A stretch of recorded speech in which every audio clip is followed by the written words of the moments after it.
Carcinoid islet cell tumors are fun because I've seen hundreds of them and not one of them is like any other one. So I'll try to make as many generalizations as I can, but they're all different except for the fact that they all look pretty much like this. This is a typical well-differentiated neuroendocrine tumor. And always think of these tumors whenever you're seeing a patient with GI cancer, because if you see the patient with pancreatic cancer who has a great response to chemotherapy, it's probably an islet cell. If you see a patient with colon cancer who has a really bad outcome, it's probably because they had a cecal adenocarcinoma with neuroendocrine differentiation. They do horribly. And so these tumors are all over the GI tract, and they're subtle. And unless you think of them, you're going to miss them. So this is a typical round cell neuroendocrine tumor. Pathologists cannot tell you whether this is a carcinoid, an islet cell, even a Merkel cell tumor of the skin. They just can't do that. They'll have millions of descriptors, and we'll get into that in a moment. So if you look back over the past 100 years or so, we've learned something about the gut and gut endocrinology and why people have neuroendocrine tumors to begin with. So back in the early part of this century, people began to isolate peptide hormones like insulin. And then people began to observe patients who had clinical syndromes associated with hyperproduction of peptides, like the Zollinger-Ellison syndrome, which goes with gastrin and gastrinomas, or the Werner-Morrison syndromes, which are the MEN1 syndromes. And that one definitely is board-like. I'll get into that in a moment. So then we began to purify these, and now we can actually not only use a radioimmunoassay to localize these tumors or radioimmunotechniques, but now we have long-acting peptide analogs, because whether used therapeutically or for imaging, our native peptides have such short half-lives, they're very hard to give. They're shorter, like insulin, you need to give it every 8 hours to be effective. So when I get to somatostatin, you'll see that we now have long-acting peptide hormones that can be used therapeutically. Now, most neuroendocrine tumors occur in the gut. There are less than 10 new cases per million. As I said, any fellow who trains with me thinks this is probably the most common disease because I see a lot of them. Of all of the cases that are neuroendocrine tumors, about half are classified as classical carcinoid. Most are actually not named, they are unknown. And very few are the sort of fun syndromes, unless you have them, like a vipoma or a glucagonoma or somatostatomas. And we'll talk about those in a moment because some of these zebras like to appear on the boards. Now, based on where neuroendocrine tumors appear in the gut, that is the foregut, the hindgut, or the midgut, they have different behaviors. So certain tumors like hindgut carcinoids rarely, if ever, are associated with carcinoid syndrome. They do not hypersecrete serotonin and other things. They're bland. Carcinoid syndrome, per se, typically comes from midgut tumors, and then tumors of the stomach will frequently be associated with other types of release, like histamine release, and those patients can develop other syndromes. So if you see a patient with a rectal carcinoid that's flushing, it's more likely that they're menopausal than they are you shouldn't be looking for serotonin levels. Now, when we see a patient, we're usually seeing them pretty close to death, frankly, when you compare how long it's been that they've had their tumor. So unlike in pancreatic cancer, where the axis on the bottom would probably be in months, this is in years for the typical neuroendocrine tumor. So people typically will have vague abdominal symptoms for years and years and years, and then developing flushing that could be confused with menopausal syndromes, and then loose stools, and then they still could have 5 or 10 years to live, but they've already gone through lots of their progression. So this has a certain impact on what you do with the early patient you find by accident, and why 5-year survival rates are simply too short to know what the true outcome in a patient will be. Now, if you look at about 2,000 patients and look at the 5-year survival rate based on where the tumor arises from, obviously the two places to find it are in the appendix and in the stomach, where they do the best. Also, the rectum tumors do very well. Overall, patients do pretty well with carcinoid tumors, but we'll show you the ones that do extra well and the ones that don't. This is an appendiceal carcinoid, just to break up the numbers. So anywhere between, depending on the series, the lowest number is 1 in 100. This is the lowest number is 1 in 250. The highest number I've seen is 1 in 100. Appendectomies performed for any reason are associated with serendipitously found carcinoids. And you will get calls about these because I do. Now, the majority of these are less than a centimeter in diameter, and a simple appendectomy is absolutely fine for that. In 108 consecutive cases at the Mayo Clinic, nobody was identified with recurrence, and the good news is, since no one ever moves from Rochester, Minnesota, and no chart has ever been lost there, probably this is 30-year data, as opposed to people being lost to follow-up. However, if tumors are greater than 2 cms, the risk of having disease in nodes begins to rise, and these people need a formal right hemicolectomy. Now, as you can well guess, the average call I get is the 1.5 centimeter tumor. What do I do? Well, then it devolves to the patient. If it's a 16-year-old, I would do a laparoscopic right hemicolectomy. If it was an 80-year-old, I wouldn't worry about it. So you have to look at the morbidity and the likelihood of recurrence in that patient. What about rectal carcinoids? These rarely present symptomatically. They're typically found serendipitously at the time of an endoscopy. Most of these, therefore, are small. They're little white nodules. And if they are small, less than 2 or 1 centimeters, you just need to excise or fulgurate them, and they're not going to come back. You will occasionally see a patient with a rectal carcinoid that looks like a rectal cancer. Those patients, there's no data for them, but we treat them as if they had rectal cancer. If they have regional disease, we treat them regionally with appropriate surgery and radiation and with 5-FU, but this happens once every 5 years in our institution. This is the classic ileal carcinoid. These typically do not present with bleeding because they are in the wall and not mucosal. And they typically occur with more subtle symptoms like intermittent partial small bowel obstruction. So people typically will be told they have irritable bowel or some other non-correct diagnosis. Much of what you see on scans with patients with carcinoid is not the tumor itself. It's like looking at nodular sclerosing Hodgkin's disease. Very little of the tumor are Reed-Sternberg cells. Most of it is sclerosis, as is true in pancreatic cancer. And in carcinoid, what happens is chronic histamine and serotonin release leads to fibrosis of the bowel, leading to kinking of the bowel, thickening of the mesentery. So typically when you see a necrotic bowel, it's not necessarily that the tumor has grown into it and obstructed it, but that the blood vessels have been compromised and that there's been twisting of the small bowel mesentery. So you have mesenteric ischemia. Now, what is the outcome of patients with typical small bowel carcinoids? This is from Chuck Mortell's Karnofsky lecture in 1983. It's in JCO. And it was a wonderful lecture, and it's a wonderful article on carcinoid, and not much has happened since then. So this they could ask you, because 20-year-old papers are out there. So this is at the Mayo Clinic, 180-odd patients who had small bowel carcinoids. As you can see, the vast majority are in the distal ileum. Always remember that about a quarter of these patients or so can have multiple primaries within the small intestine. My record is 16 in one patient, and so you have to be careful to exonerate the rest of the small bowel and run the bowel, if you will, either radiologically or by the surgeon's hand when a carcinoid is found.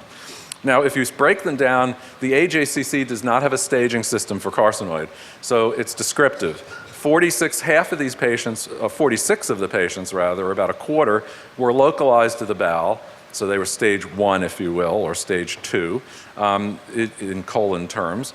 People had resectable nodal metastases in about half the time. That would be stage 3 in colon terms. Some had intra-abdominal unresectable metastatic disease, and then another quarter had metastatic disease to the liver.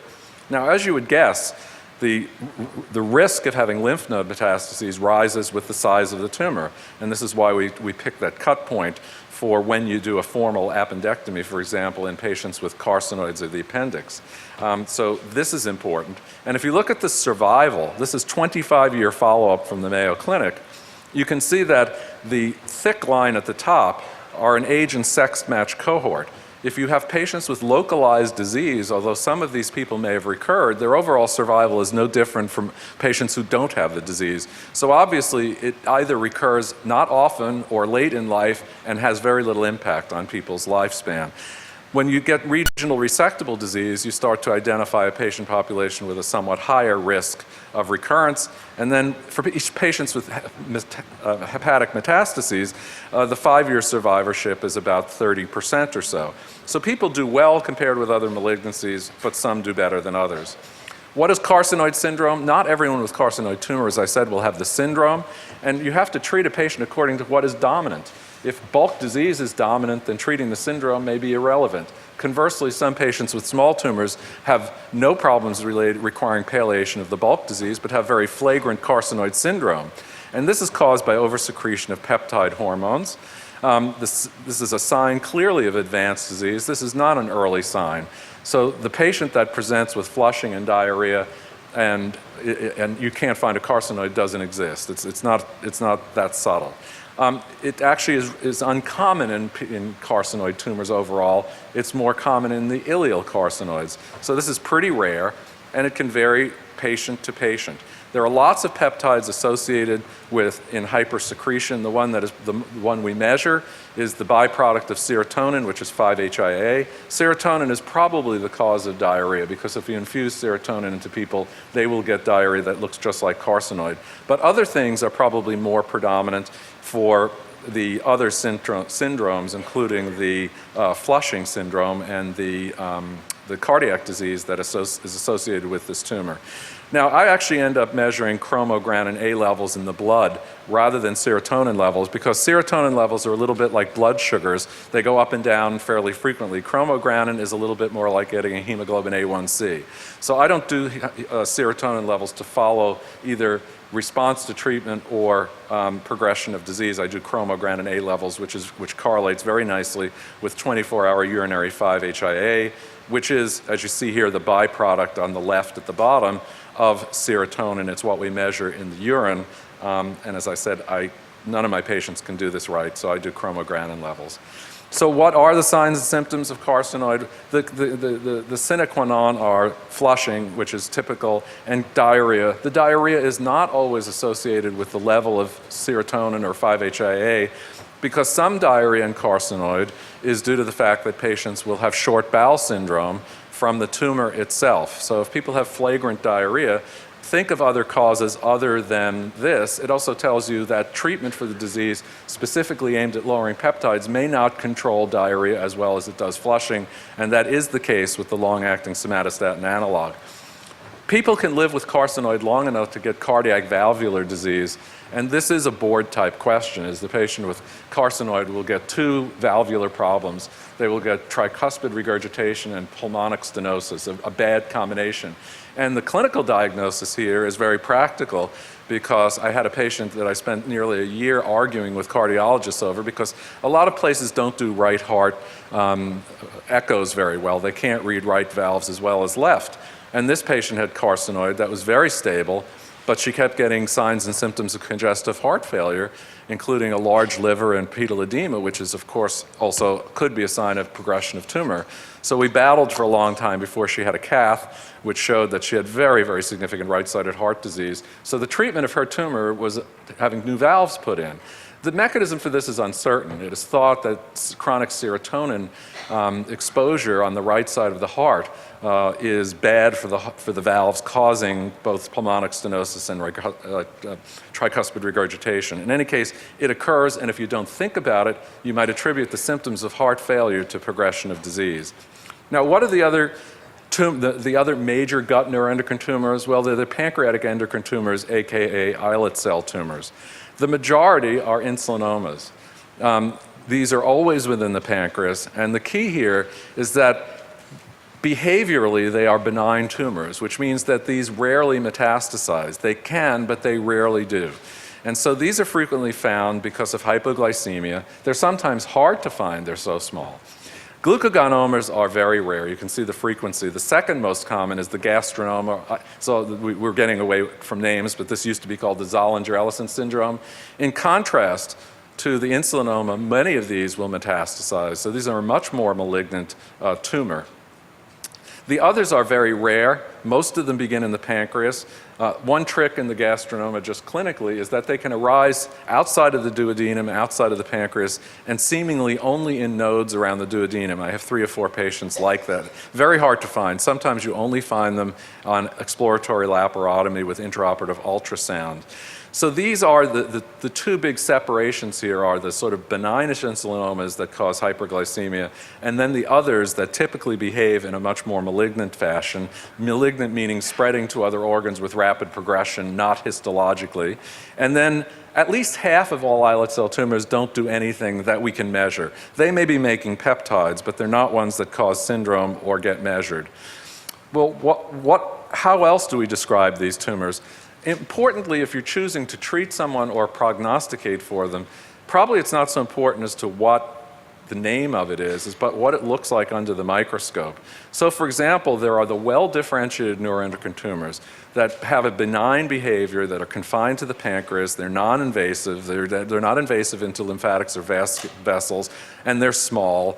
You can look at various proliferative indices as well. At the other end of the spectrum are poorly differentiated neuroendocrine tumors, and these look like oat cell lung cancer, small cell lung cancer, and you treat them the same way. So you need to tailor your treatment according to the differentiation and biology of the tumor, and that's what we do in the clinic every day. And if you look, for example, in JCO, there was an article looking at, quote, typical carcinoids, read well-differentiated cells under the microscope, and atypical, read, meaning looking more like non-small cell lung cancer. And you can see that there's a vast difference in the outcome of these patients. So don't ever fall in the trap of saying to a patient, oh, good, you have a carcinoid. If you were ever going to get a tumor, I can't tell you how many times patients quote this to me when they're ticked off at their primary oncologist, is because they come in, they don't see many, and they say, if you were ever going to have gotten a tumor, this is the one to get because you'll live forever. And 3 months later, the CT scan shows gross progression, and patients get a little angry at that. And if you go back and look under the microscope, you would have guessed that would have happened because these are the atypical carcinoids. They're not the friendly little ones you're going to die from heart disease from. Now, this could be on the board. In fact, this is almost a no-brainer. Because it has a little genetics and a little cute part to it. So there is MEN1 and MEN2. You don't ever need to remember the numbers because they can't be that tricky. You don't need to know Vermeer syndrome. You just need to know the 3 Ps: pancreas, parathyroid, pituitary. Everybody has parathyroid in there. So if you can have only 1, 2, or 3, but virtually everyone will have at least parathyroid. The most common tumor associated with MEN1 is not insulinoma, but gastrinoma, and the least common is to have anterior pituitary tumor. Sipple's tumor is the other one that the boards like because it has an MCT. They try to trick you between a thing that's around the thyroid that's not thyroid cancer and isn't a parathyroid tumor. So they'll try to trick you between ME1 and MEN2 and have you test for a medullary carcinoma when you're really looking for a parathyroid adenoma. So just remember these two. MEN3 or 2B is pretty rare, and I've never seen one, so you don't need to know about it. Now, how do you treat these tumors? And wherever the word islet cell appears, you can put carcinoid in here because the slides flip back and forth. It's like esophagus and stomach. So if you have tumors metastasized to the liver, you can resect some of them. And some of these are ideal tumors for liver resection because they have a very long natural history. If you have 2 or 3 liver mets, cut them out. Rarely can you do hepatic radiation. We've done it a few times, but it's been shown to be effective to reduce hormone production in patients where you have had or have no other therapies. Infusional therapy makes some sense if you have liver-dominant disease, more sense, so for example, than in colon cancer. We use embolization and chemoembolization a lot in neuroendocrine tumors. This is where you have patients where 80 to 90% of the tumor bulk is in 1 or 2 large lesions. You're not doing a curative procedure, but you're bulk reducing them, which can work wonders for reducing syndromes and symptoms. So embolization, chemoembolization are done. The gross example of embolization essentially is to hepatic arterial ligation. Since most large tumors survive on the hepatic artery and the rest of the liver can live on the portal vein, you can just cut off the hepatic artery. It's a little dramatic, and we probably don't need to be doing it in this era with embolization. Now, we know that we can find neuroendocrine tumors an awful lot by simply using somatostatin receptor imaging. Most neuroendocrine tumors have somatostatin receptors on their surface, which leads to both imaging techniques and treatment techniques. So this is a no-brainer. You attach I-123 or any labeling technique to octreotide, and that will stick here, for example, to the tumor. And how good is this? Well, it's as good as the level of somatostatin receptors in the tumor. So for example, you can see here in insulinomas, somatostatin receptors are relatively low in expression. They're benignish tumors. They don't image very well on octrea scans, hence a negative scan does not rule out an insulinoma. And as you would guess, if you try to use octreotide as a treatment, it doesn't work very well to reduce insulin secretion. On the contrast, some of the other tumors, like glucagonomas, although they're rare here, gastrinomas, have a high rate of somatostatin receptor expression, and therefore they frequently show up on Octrea scans, which can be valuable. They're like tumor-specific PET scans, if you will. So what is somatostatin? Well, it's this 14 amino acid chain. The business end are the 4 to the right, and the problem with the one on the left is it has a half-life of seconds, literally, and minutes, so that to give it, you have to give it by continuous infusion to make it work. The one on the right is octreotide, which is a longer-lasting 8 amino acid peptide that can be given 8 hours or every 12 hours subcutaneously with reasonable dosing. What does somatostatin do, or octreotide acetate do? Well, it inhibits other gastric and polypeptides. So it inhibits release of gastrin, neurotensins, you name it. It also can reduce insulin production. And it probably has some direct effects, much in the way that some of the newer biologics do, on things like anti-proliferative activity directly, but also indirect effects of angiogenesis and epidermal growth factor. And this drug, in fact, has been tested in the past in solid tumors like breast and pancreatic cancer and seems not to have an effect in advanced disease, but it may be because the receptors are just simply not rich enough on those tumors, whereas they are in neuroendocrine tumors. Now, what are the characteristics of our native somatostatin? As I told you, the half-life is short, needs continuous IV, and you can get a rebound secretion once you stop the drug. Sandostatin, the original formulation, it has a half-life of about an hour and a half. You can give it 2 to 3 times a day. It works very quickly, and it will work to reduce peptide hormone production. Within the last few years, we've had the equivalent of Lupron, which is a long-term continuous release product called octreotide Pamoate, which is the monthly injectable dose. With this, as I'll show you, you can get steady state, which is ideal for tumors that are secreting peptides at a steady state. Now, carcinoid crisis is something clinically you really should know about, and this is important, and it's not a trivial issue because this was in the New York Times. It was about 6 or 7 months ago. They had I can't remember what famous person died at Cornell. They seem to have someone famous die every year at Cornell. I don't think it was Andy Warhol, but they were doing sort of an exploration into the hospital as to sudden and unexpected deaths. And in 1 year, they had 3 people die on the operating room table in a carcinoid crisis because someone who was undergoing hepatectomy or liver resection they weren't prepared for the fact that when you manipulate the liver, you can do this in the clinic in some patients, just push on their liver and you can make them flush by squeezing the tumor. These people can have large amounts of these peptides released into the blood. They drop their blood pressure acutely, and you can see here a patient who after anesthesia begins to be treated, and then when given a somatostatin analog IV, their pressure comes up again. So what do I generally tell people is just give someone 1,000 mics of somatostatin before the operation and don't wait for them to do that part where their brain is rotting. So very important if you have a carcinoid patient to tell your surgeons, especially if they're not used to treating these folks. Now, sandostatin was approved in the US and Europe for 2 reasons. One is in patients with carcinoid, it reduced flushing and diarrhea. You can see here the results, small numbers, but in fact, most patients will derive benefit from sandostatin treatment. And also, it's approved, the 2 official approvals are for carcinoid syndrome and the very rare VIPomas. VIPomas are patients with vasoactive intestinal polypeptide. These are the people with watery diarrhea, hypersecretion syndrome, where they get low potassium levels and 30 quarts of stool a day. Clearly, these patients need sandostatin.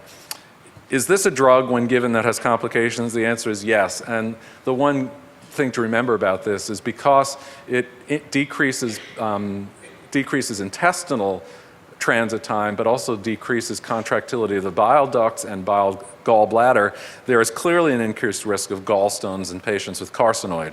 So if your patient with carcinoid is having right upper quadrant pain, it may not be liver metastases, it may be the gallstones because they've been on sandostatin for the past 5 or 6 years. The study that actually got octreotide LAR, the long-acting monthly injection, approved was this one that published by Joe Rubin from the Mayo Clinic, and I hope it's published from 1999. I need to update this slide. It was in press at the time it was made, so this drug's been available now for 4 years. So people were screened to find out whether octreotide would work, then they stopped it. That's the short-acting variety. They were then randomized to continue the subcutaneous brand or double-blinded fashion, because you're reporting diarrhea and flushing, which is partly subjective, to three different dosing levels of the monthly treatment. And what this shows is that all dose levels worked comparably well to the subcutaneous. You rarely need to go much beyond 30 milligrams. There's some, I just saw a patient who was getting 90 milligrams of Sandostatin. I'm not sure how the insurance company was doing that, and I'm not sure the patient knew the difference in the treatment, but if you ever, patients don't like this injection, it hurts a little bit. I alluded to the fact earlier that Sandostatin may do more than just inhibit peptide hormones and may in fact be anti-tumoral. And in part, I believe this to be true, and I wish we actually had better than this. This is a case review of 85 patients with carcinoid who had gotten Sandostatin in various formulations. By the years, it had to be subcutaneous over a 9-year period of time at Vanderbilt. They then looked at a historical control for 5-year survival in the literature for people before 1975 who couldn't have been treated with Sandostatin, and they showed a very significant difference in survival for new people versus old. I mean, we all have problems with studies like this because new people always do better than old people. We have better screening, we have better all supportive care.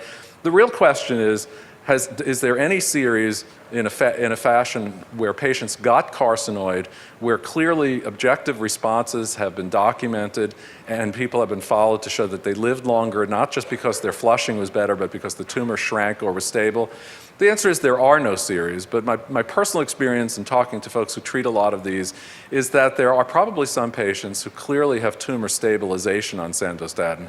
So the no-brainer for use of this drug is if somebody needs it for their syndrome, give it to them, and if their disease appears to stabilize, which many of my patients seem to do after clear growth, then you're getting the right answer for the right reason. The other patient is more difficult. The patient has slowly growing tumor. They're not symptomatic. Do you treat them with Sandostatin based on these data? I think you have to individualize and decide whether the risks and costs of the treatment are worth a benefit that has yet to be established. I don't recommend it. If you go on the carcinoid website, of which there is one with a chat room, they're very supportive of this, but it's a very proactive site for treatment. Are there other ways, systemic ways of treating carcinoid and islet cells other than just controlling syndrome? Well, one thing you could think about is using focal radiotherapy along the line of treating metastatic thyroid cancer. So you could use a octreotide instead of thyroid, and you could radiolabel it with a therapeutic dose of radiation.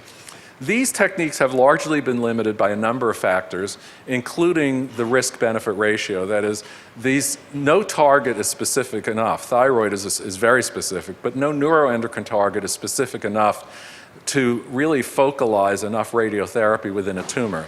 So many of these studies have been opened, like this one in Rotterdam, and most of them end up closing because the myelosuppression associated with the large doses of radiotherapy that are given don't seem to be warranted in the patients who are most likely to benefit from this. What other therapies then? Interferon. Nobody knows why interferon therapy works in melanoma. I'm sure Lynn didn't tell you the right answer for this. Whatever she told you the mechanism was in melanoma could or could not be true in carcinoid and islet cells. The vast majority of the work with interferon in these tumors have been done in Scandinavia, so we don't know which of these mechanisms is most important. Probably a clinically important thing to know, though, is if you treat patients with long-term alpha interferon, the most common thing that can happen to them is they can develop autoimmunity. And the most common autoimmunity is to raise anti-thyroid antibodies, which in some instances can lead to hypothyroidism.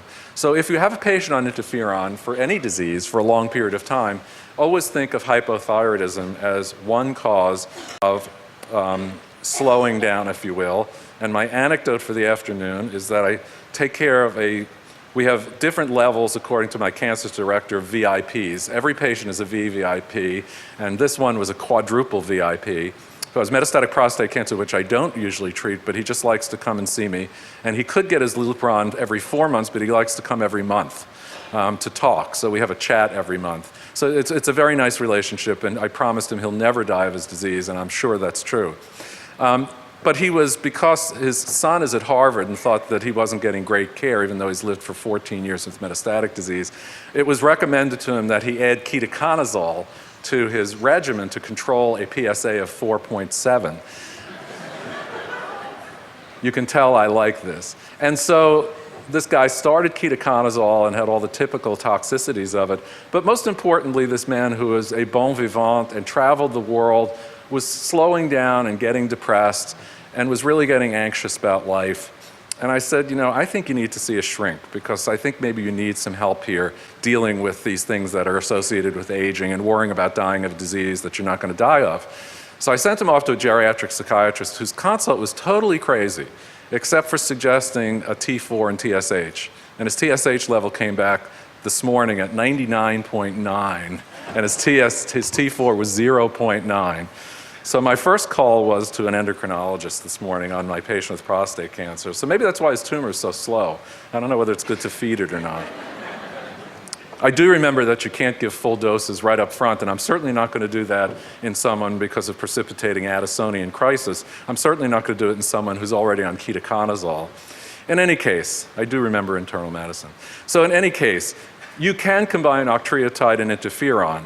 And this is mostly in Scandinavia. It is a double biologic way of treating disease. I've done it in some patients. These are sort of the middle growing patients who have syndrome not well controlled with somatostatin and have tumor bulk that is not well controlled, but I don't yet want to use chemotherapy. So it is doable and it is done.